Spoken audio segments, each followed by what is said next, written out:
Dua.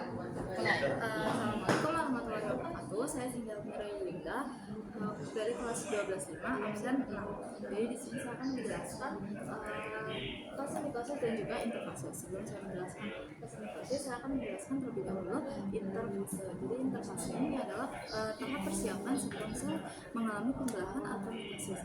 Nah, di interfase ini terdapat 4 tahap. Yang pertama itu ada nukleus. Di nukleus ini yaitu tempat menyimpan DNA yang masih dalam bentuk kromatin dan belum memadat menjadi kromosom. Yang selanjutnya itu ada nukleus. Di nukleus ini dia itu berfungsi membuat ribosom yang nantinya itu akan dipakai oleh sel dalam proses sintesis protein. Nah, yang selanjutnya itu ada sentrosom. Yang sentrosom dan juga sentriol itu sentrosol dan sentriom ini adalah dia itu berperan dalam pembentukan benang spindel saat pembelahan. Nah, yang kedua di sitoplasma ini dia itu mempunyai bagian sel yang memiliki cairan atau sitosol beserta organel. Nah, di sitoplasma ini terdapat berbagai aktivitas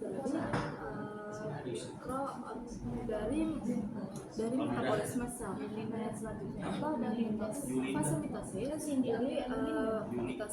Jadi mitosis ini adalah fase proses pembelahan inti sel yang menghasilkan 2 sel anak dengan jumlah kromosom yang sama dengan sel induknya.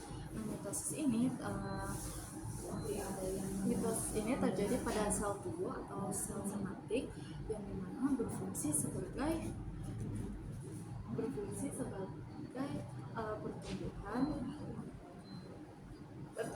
sebagai pertumbuhan, reproduksi aseksual pada organisme tertentu dan juga perbaikan jaringan. Nah, di sini ada 4 tahap dari mitosis. Itu ada yang pertama itu ada profase. Profase ini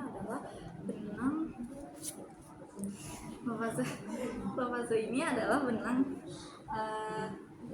benang kromatin yang mulai memadat menjadi kromosom. Yang mulai terlihat jelas.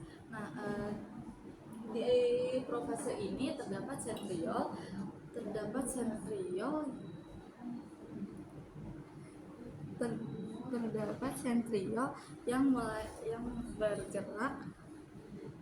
yang bergerak ke kutub sel berlawanan dan membuat benang spindel. Nah, yang selanjutnya itu ada metafase.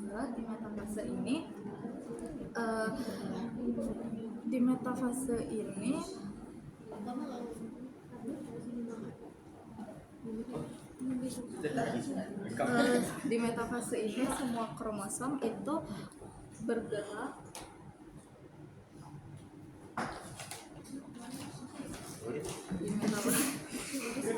Di metafase ini kromosom bergerak dan tersusun rapi di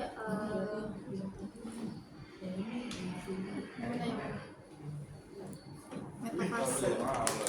Kromosom berada di bidang ekuator tengah sel. Nah, di metafase ini benang spindel itu menempel pada sentromer. Nah, yang selanjutnya itu ada anafase. Di anafase itu kromatin itu terpisah. Kromatin saudara itu terpisah. Yang kromatin saudara itu terpisah karena tarikan dari benang spindel. Nah, yang terakhir itu ada telofase. Di telofase ini kromosom itu yang sudah sampai di kutub itu berubah kembali menjadi kromosom.